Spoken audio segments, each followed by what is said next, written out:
Get in for the ride, feel the thrill, feel the high. Get in for the ride of your life. I feel electrified. I feel electric. I feel electrified. What I feel, what I feel, what I feel it. I'm walking on the sky. What I feel, what I feel, what I feel it. I feel electrified. My name is John Stammen, and I'm the CEO of Aprimo.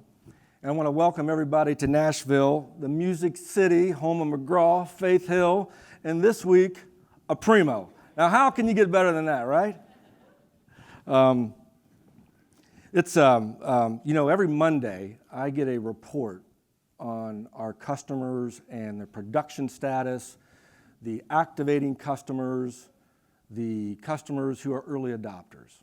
And what I want to say is you guys are doing amazing work. I mean amazing work. When I look at those reports, and they're very detailed reports, line item after line item, the things that you're doing to transform your companies in this digital world is amazing. So I want to say thank you and congratulations to all the work that you're doing. So I thought I'd give you a little preview of what Aprimo is up to what's on my mind every day as I lead this company in this digital world. And I'm sure you see all these things that are going on as you activate Aprimo, put in new processes, get users to adopt. But what's really going on out there is an experience gap happening out there. And the experience gap is driven by the number of channels in which you have to deal with every day.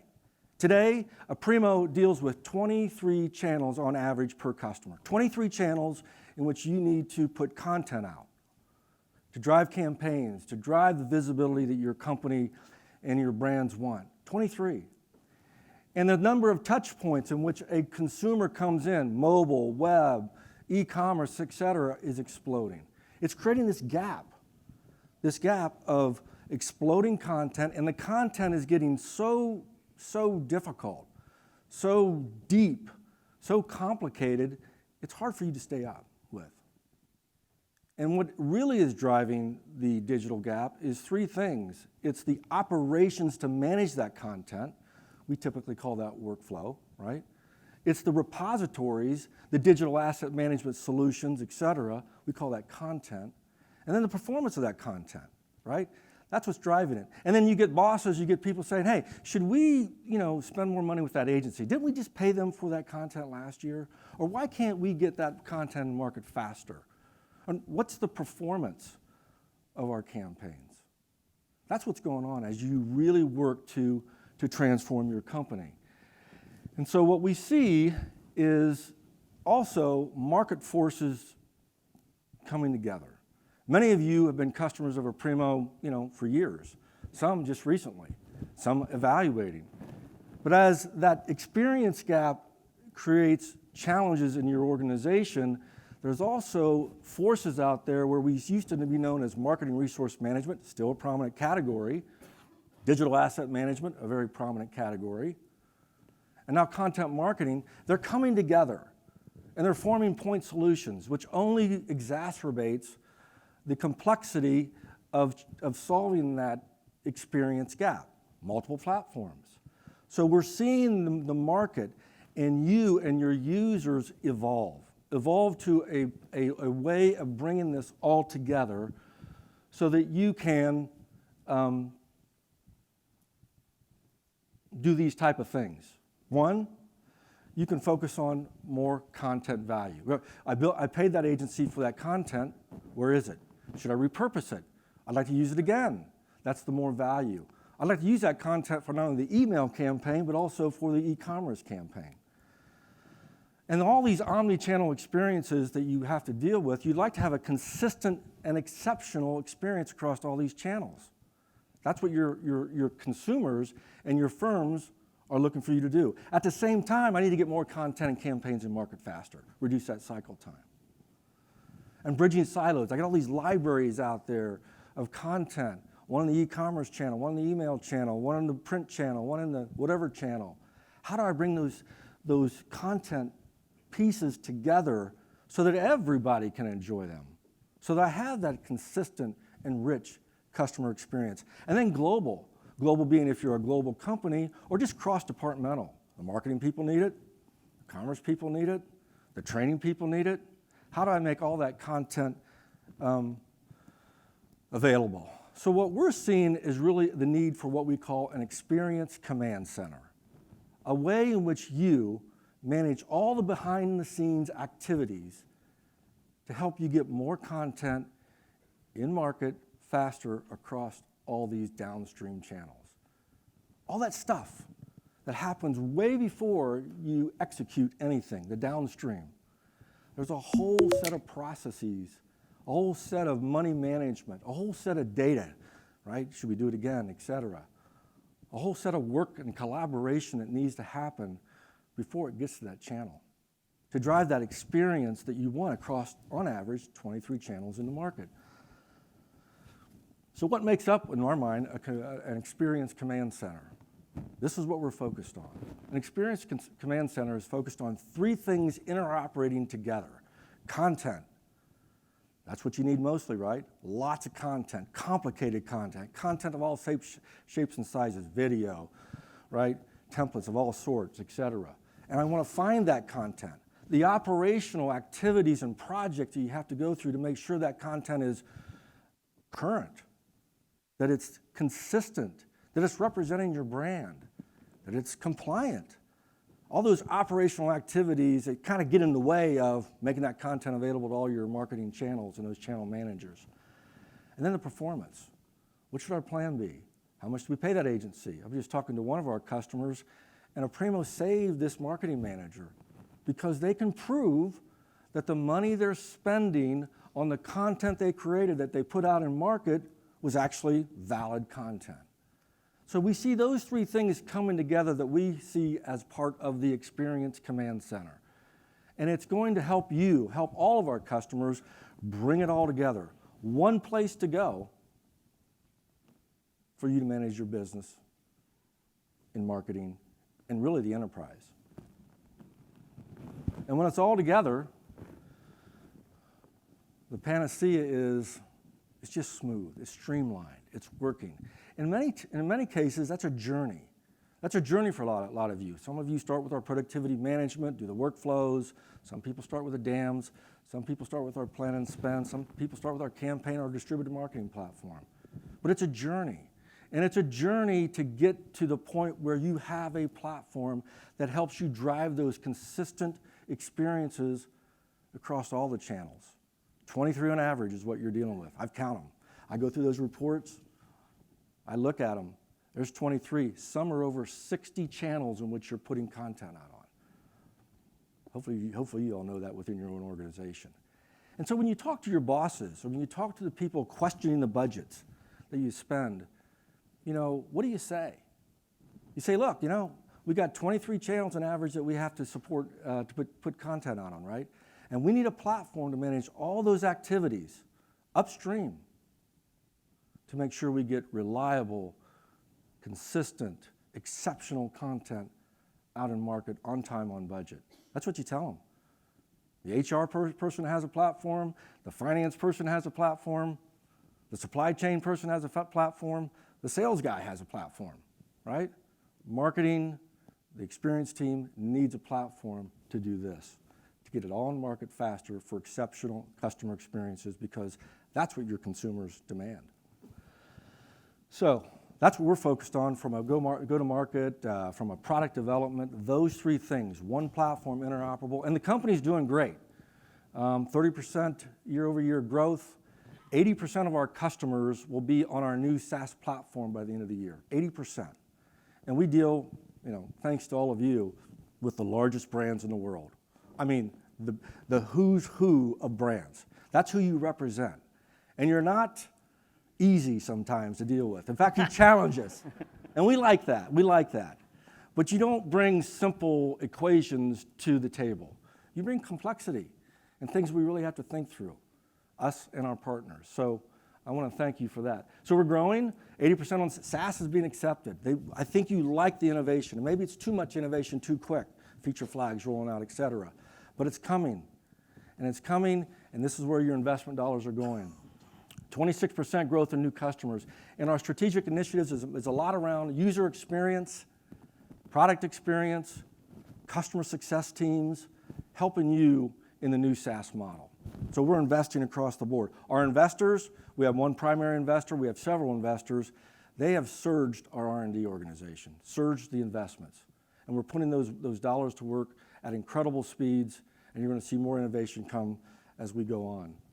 New product modules, Idea Lab, article editor, budget allocation, resource capacity management. Just a sampling of a few things that are coming to you that are brand new innovations in addition to a lot of the other things that we've brought to market. So with that, I want to summarize with, you're awesome. Thank you for all the feedback you give us and all your support. Thank you so much. Thanks for being here in Nashville. Let's have a great Sync conference.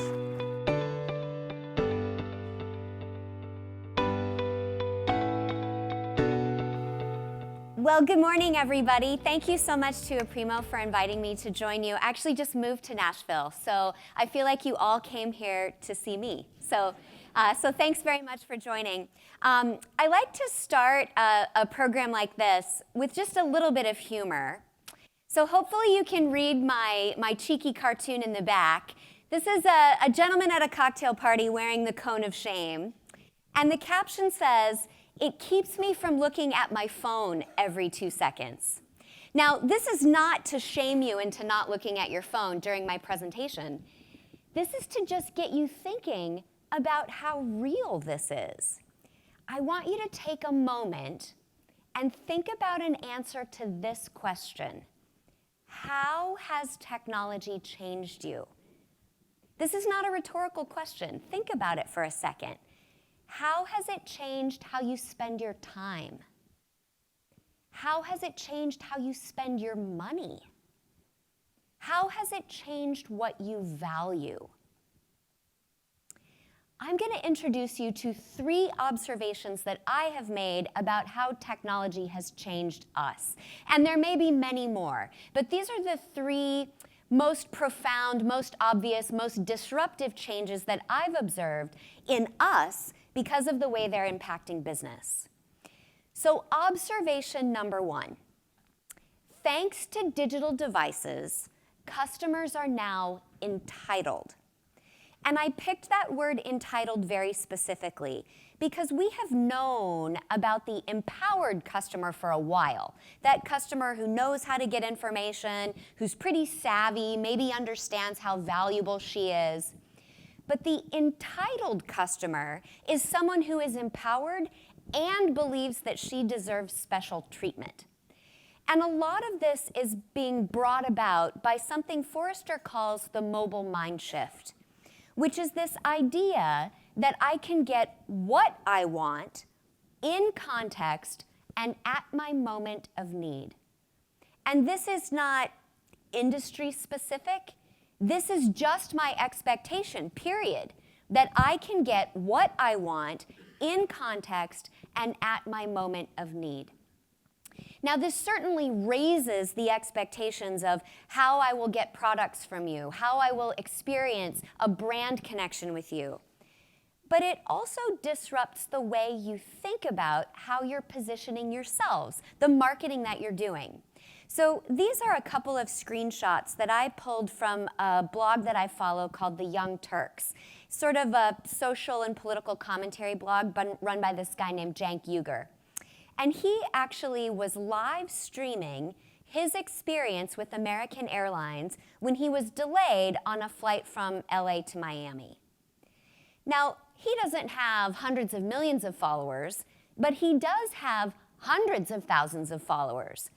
And you can sort of tell from the facial expressions on these gate agents that the experience with American wasn't the positive one that American's marketing would have wanted it to be. So the point here is that today, it is entitled customers that are actually creating the most authentic representation of your brand. My second observation is that the digital distinction has dissolved. This is the idea that today we are not consciously going online. We just use digital in everything we do, every life experience that we take on, every decision that we make. So today, 42% of us download or stream video content to watch in a displaced device or time experience. We're not sitting down to watch television like we used to. So from a media planning perspective, are we planning television or are we planning video?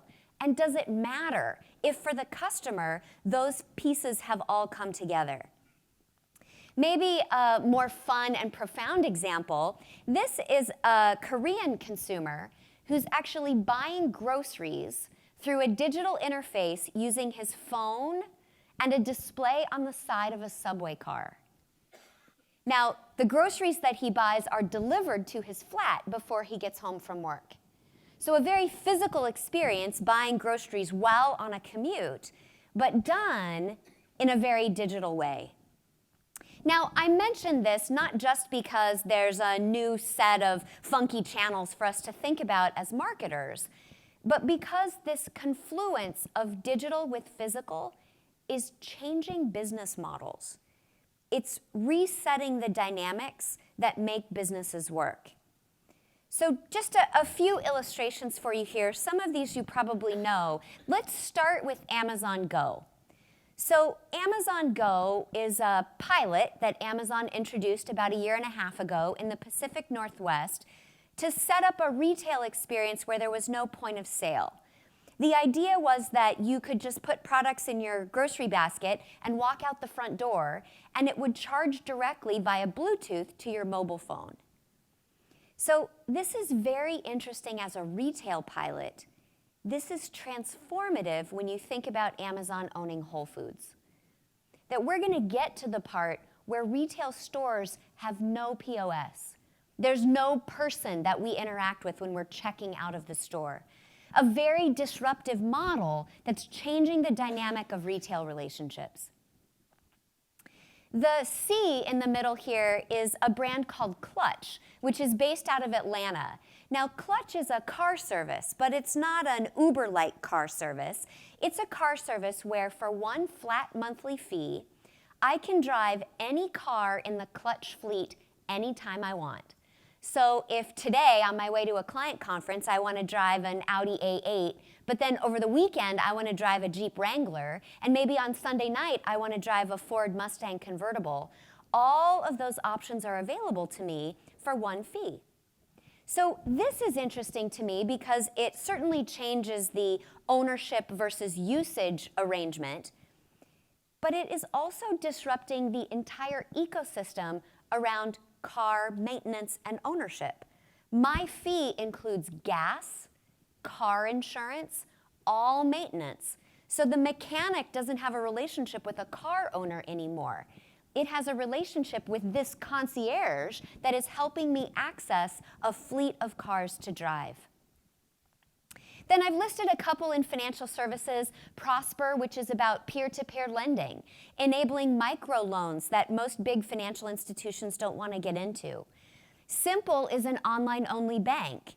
And then we've got Square, which allows anybody, my guy who mows my lawn, to process credit card payments. And then I included Airbnb because this is just one that is the most familiar. Airbnb understood that this disruption of digital combining with physical wasn't about a different way to sell hotel rooms. It was about redefining what a hotel room was. And Airbnb actually books more stays than the 3 largest global hotel chains combined. My third observation here is that digital creates decision fatigue. This goes back to my cartoon at the beginning, where you are right now thinking about if you should check your email or respond to that text that just came in.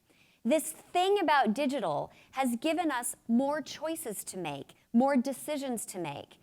And I did some research to sort of understand what that meant on if we were getting smarter, if it was helping us be better at thinking through our path. And what I found is that decisions of all kinds create stress.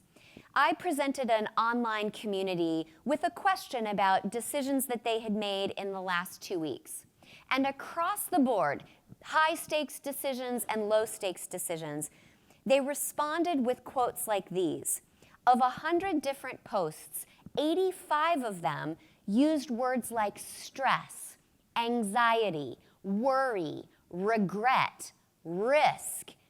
So any decision, what should I have for dinner tonight? Should I do my laundry tonight or tomorrow? Is associated with these experiences of stress. Now, what this has to do with all of us is that digital actually makes it worse. I chatted with this guy, Dr. Daniel Levitin, who's a neuroscientist studying the effects of technology on the chemistry of your brain.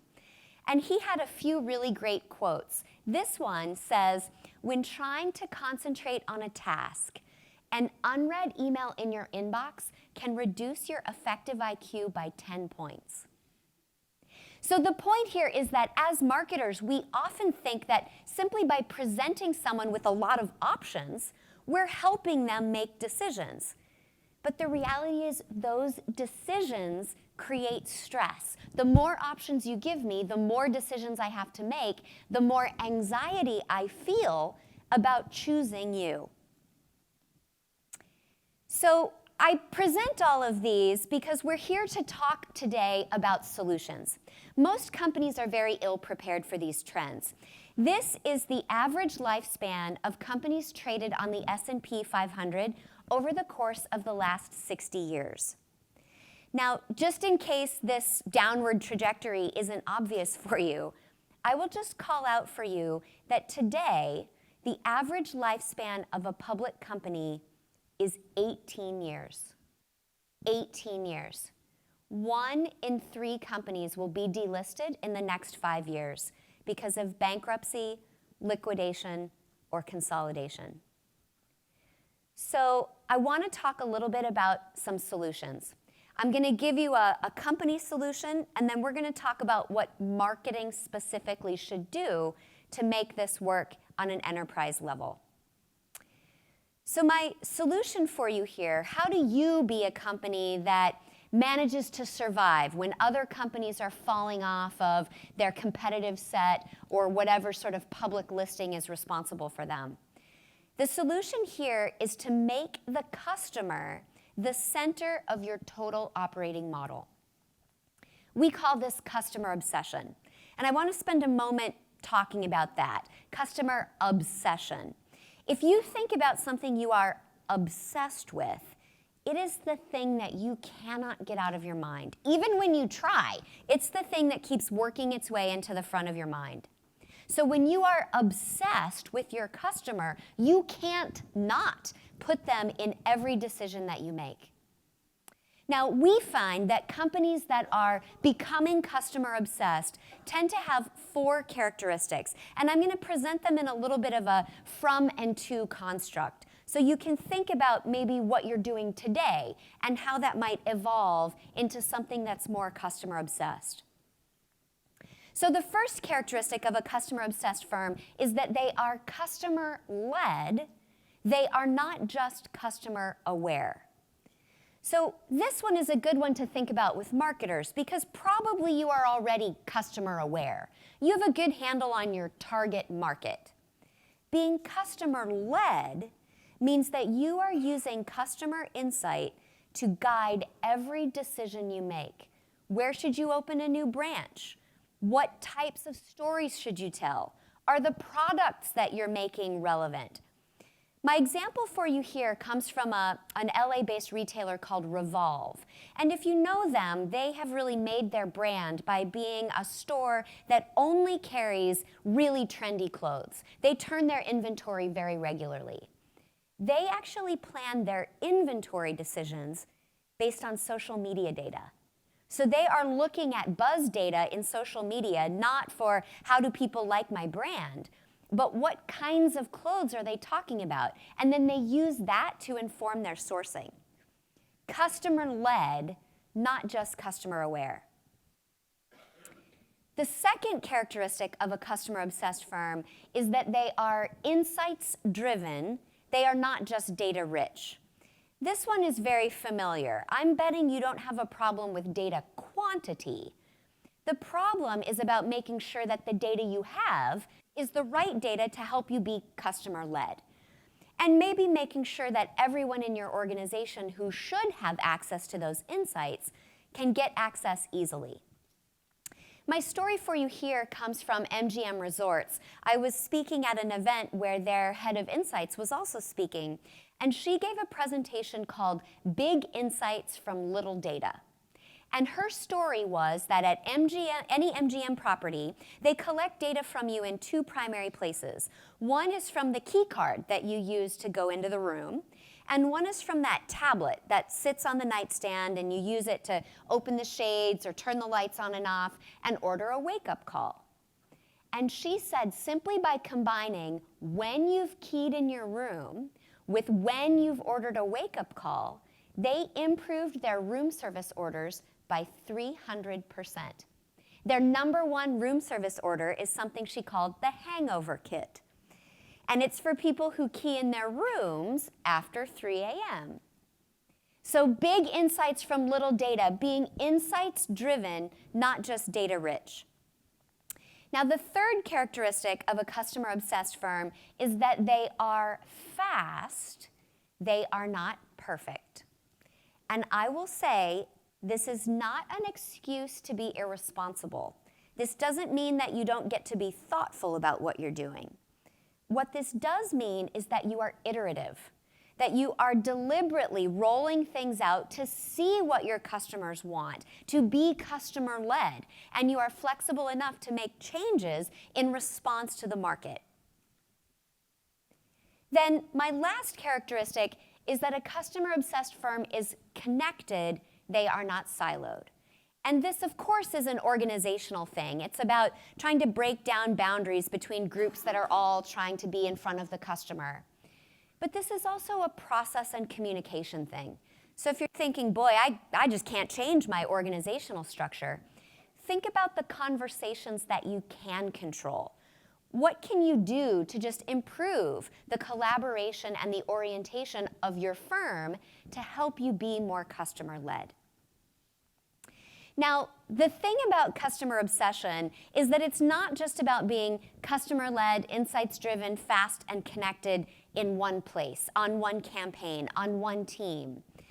It's about being customer-led, insights-driven, fast, and connected everywhere, in every operational decision that you make, every person that you choose to interview, every technology that you think about building or buying, every process that you set up.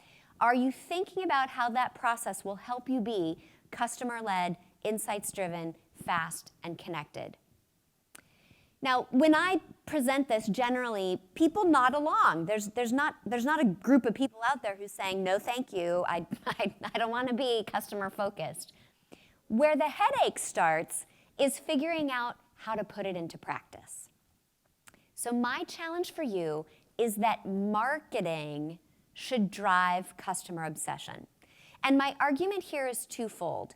The first is that for most companies, marketing is the function that is the closest to the customer. So it is the best positioned to help a company understand what customers need. Secondly, marketing is empathetic. We're good storytellers. And the value in being able to connect your customer with your business is empathy, which even other groups within an organization that are close to the customer don't necessarily have. So if you're sitting there thinking, well, this sounds good, but I don't know that we're equipped to lead customer obsession at our firm, let me just ask you a few questions. Do you have a channel-centric approach? Do you require multiple approvals? Do you avoid risk? Do you overthink the wording in campaigns? I see some people smiling out there. What if I told you that these were actually bona fide sabotage methods published by the CIA in 1944 in its Simple Sabotage Field Manual. Yeah, so just to explain, this field guide was set up to characterize simple sabotage, to outline its possible effects, and to present suggestions for inciting and executing it. How could agents actually sabotage organizations by applying the methods that you perhaps have involved in your organizations? If you're not familiar, simple sabotage is based on universal opportunities to make faulty decisions, to adopt a non-cooperative attitude, and to induce others to follow suit. And the best examples in this field guide are things like insist on doing everything through channels, refer all matters to committees, haggle over the precise wording of communications, advocate caution, avoid haste, and push off decisions to someone with more authority. So, current methods sabotage success. I want to introduce you to some new habits, some new methods, so you won't be self-sabotaging.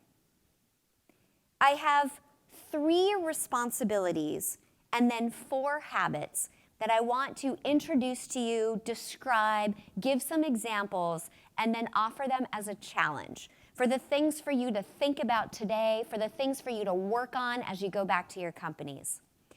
Responsibility number 1.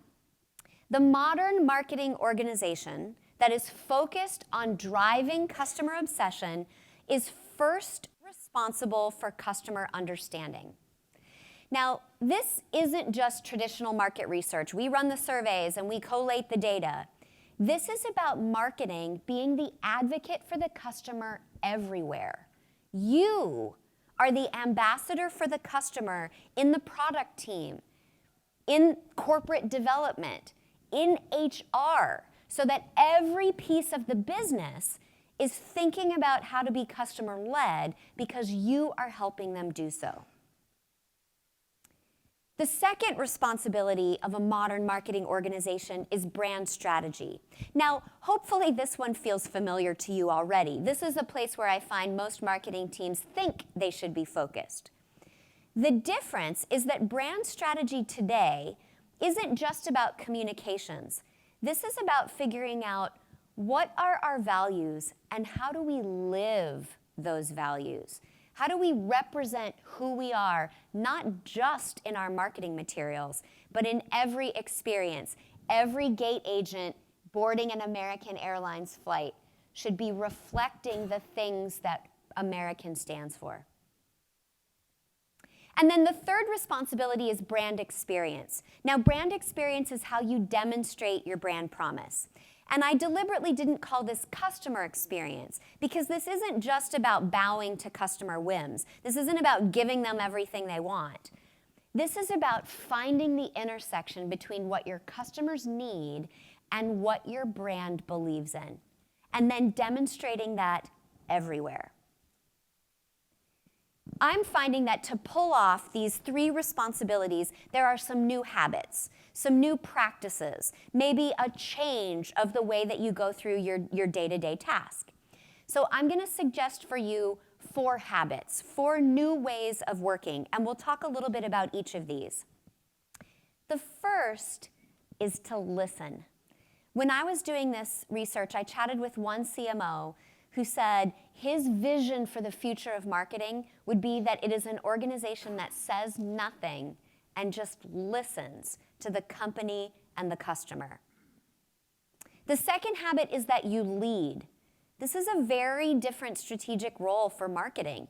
This is where you are no longer the communications team or the creative team or the promotions group or the sales support office.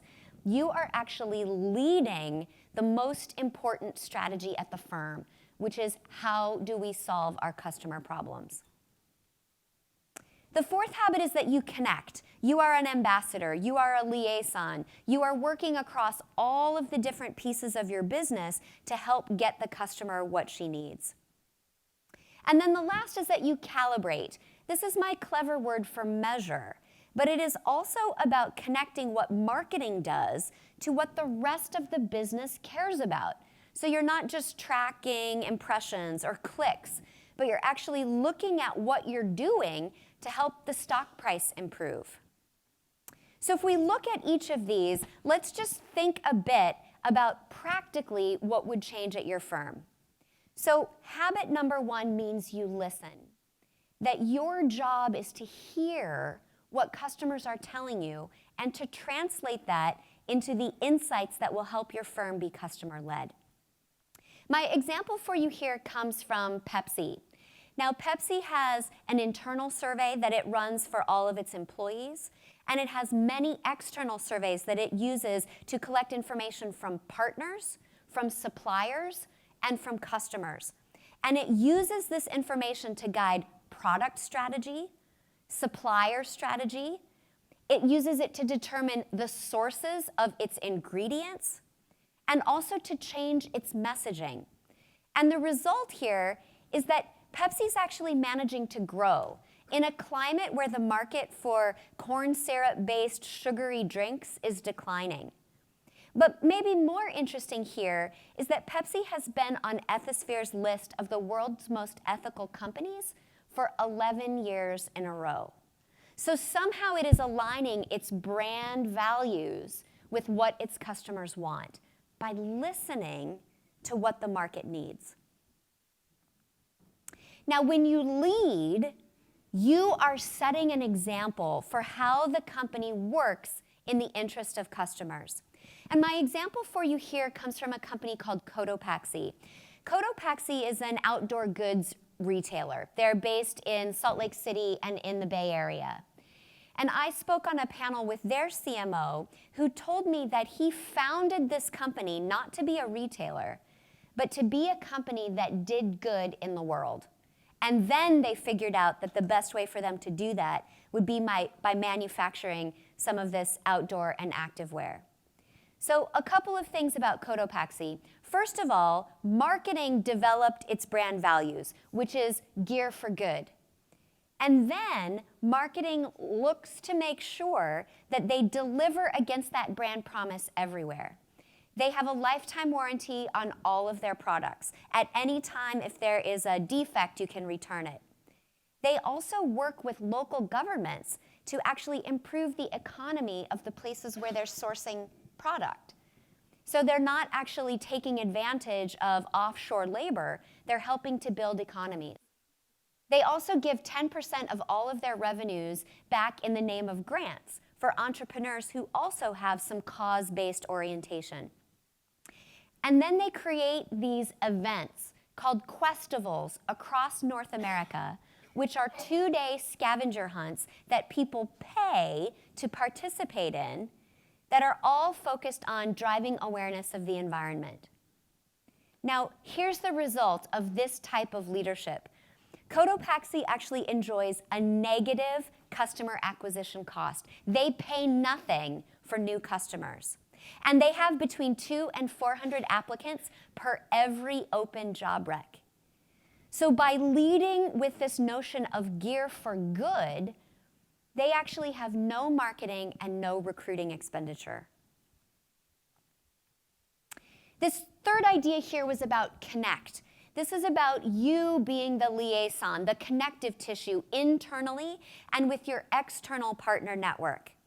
My example for you here comes from a UK-based financial services company called Aviva. Aviva provides financial planning, life insurance, retirement services, and they are a veteran company in this space. For 30 years, they ran the same broad-based media campaign that was primarily focused on brand awareness. But they continued to find that their primary constituents were not saving enough for retirement. And when they listened to what those customers had to say, it was because customers said they didn't know how much they would need. It was easier to spend today because they just didn't know how much they would need. So marketing at Aviva connected with user experience, with the product group, with their customer service team, and they created a program called Good Thinking. And in this case, they actually used a combination of traditional media and online tools to help people profile how much they would need to retire. You fill out a little bit of information online with your own habits, your family situation, your income. And then Aviva didn't just create recommendations, they actually created a custom product bundle, working with their product and pricing folks to make something that was specific for your needs. Now, the result here is that Aviva actually saw greater return than what they had been getting for their traditional media effort. They grew 11 million pounds of profit in the 6 months following the launch of this program. And they saw a 16% lift in brand awareness. For no increased cost, by the way. They just moved the money from their media effort into this one. Then my last new habit for you here was calibrate. This is about measurement, but I mentioned this is also about connecting marketing activity to business performance. I've got 2 examples for you here that I think are easy illustrations of this at work. The first one comes from Moo. Moo is a digital print and production company. They print business cards and letterhead. Their CMO is a woman named Stephanie Shore. And she told me that the first hire she made when she was brought into Moo was to hire an accountant onto her product marketing team.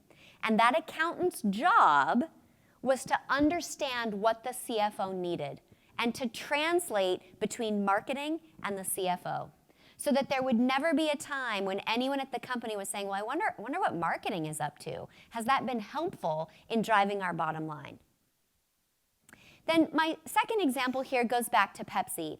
The customer insights team at Pepsi actually launched an app, an internal app that would provide customer insight and also a marketing dashboard for anyone who downloaded the app. The idea was if they could help elevate the insights that they were collecting about customers and also elevate the activity that they were doing to connect with those customers, then maybe the company would have a better understanding of how valuable marketing was and what those customers need. So everything I talked about is intentionally a catalyst for you to change. And I have studied our own intentionality around change as part of that decisioning research I mentioned, and I know that we are wired to not want to change. And so I would just ask you to remember that refusing change is self-sabotage. Please don't fall back on those practices that you've had in place for 10 plus years that frankly were built for a time before we had entitled customers that blend the digital and physical and that are fatigued by the decisions that they're forced to make. Disruption does require a little bit of risk, but I bet that the risk of not changing is actually greater. So Teresa Ann Fowler reminds us that some rules are nothing but old habits that people are afraid to change. So please change your habits. Start today. Thank you very much. I think we have a few moments for some questions. Thanks, Shar. You open to take some questions? Happy to. If people have them, you can take a moment to process and think about anything that you might want clarity around or challenge or... I think everybody realized their IQ went to negative when they thought about their unread emails at that point. Yes, please.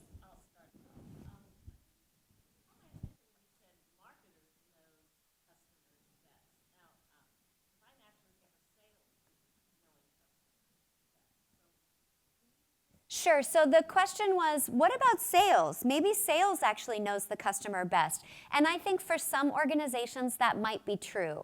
My charter around why this is a marketing responsibility is that even if there is another entity at the firm who has a closer proximity to the customer, I bet they have a different objective.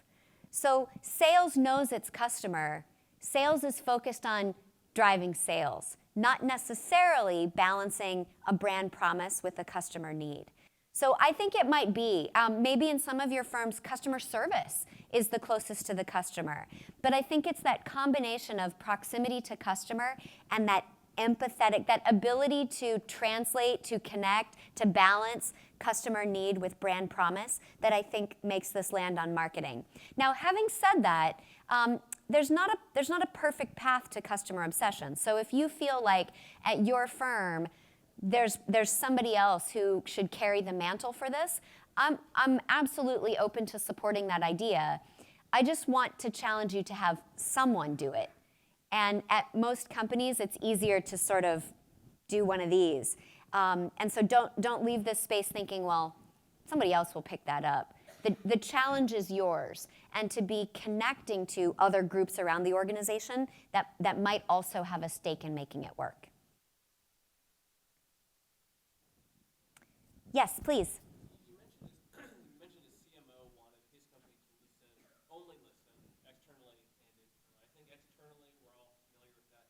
What are some things internally marketing should be listening for? Okay, so the question was about internally what things marketing should be listening for. I'll just give you a couple, and then if others have some ideas. One I think is about how other groups might be trying to do similar things. So I'm suggesting here that marketing isn't just about communications anymore. It's actually about facilitating problem solving. So if you think about why is a firm in business? A firm is in business to help somebody do something that they can't do on their own. I can't make that myself. I can't build that myself. I don't have access to that. So I do business with a firm that can help me do it. I'm suggesting that the role of marketing and the role of a business is to facilitate that need. So the first thing I would listen for is, well, how's everybody else doing that around the company? I had a funny personal experience this weekend. I'm in the market for a new car, and I want a red one. And I went to a dealership, and the guy said, it's funny, most people want red cars, but we sell more black and white ones.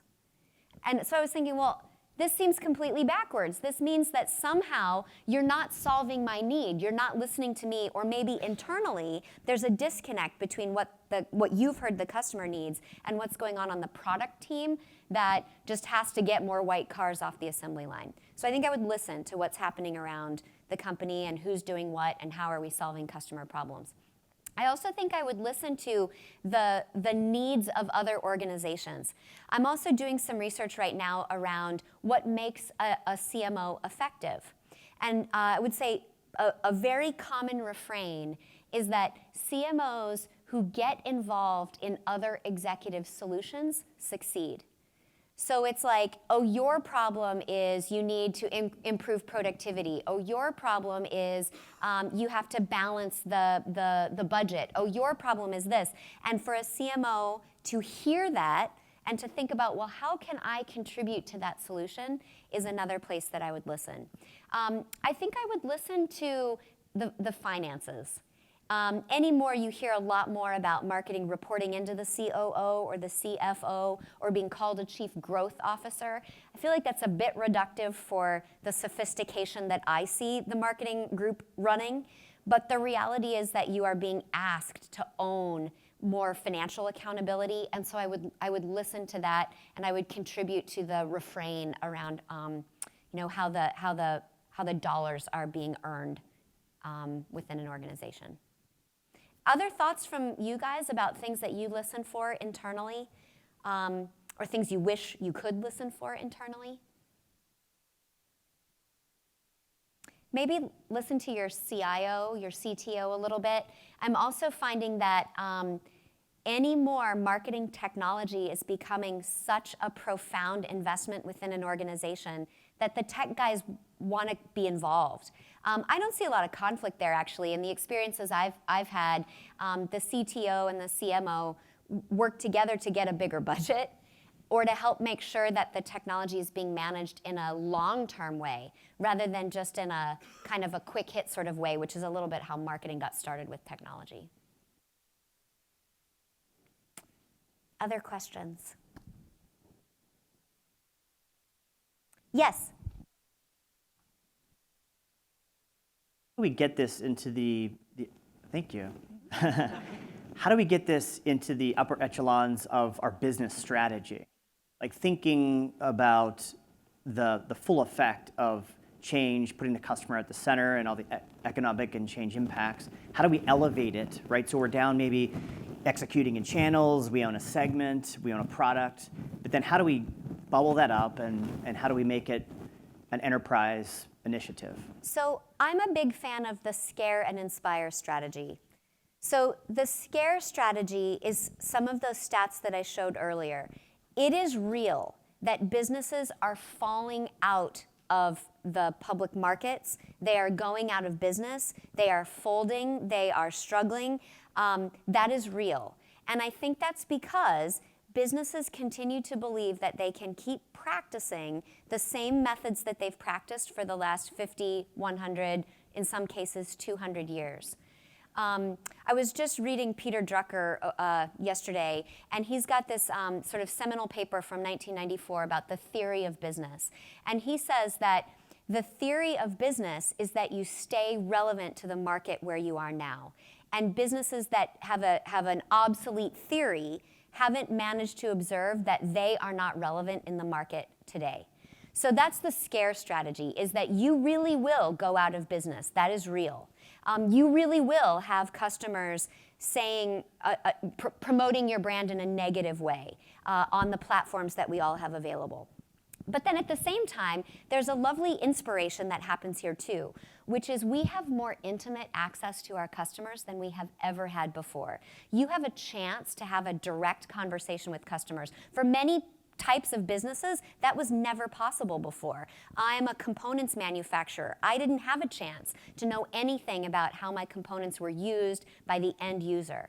So there's a very inspirational story here too, which is you have a gift to get to talk to customers in a very personal way that nobody previously got to do in the past.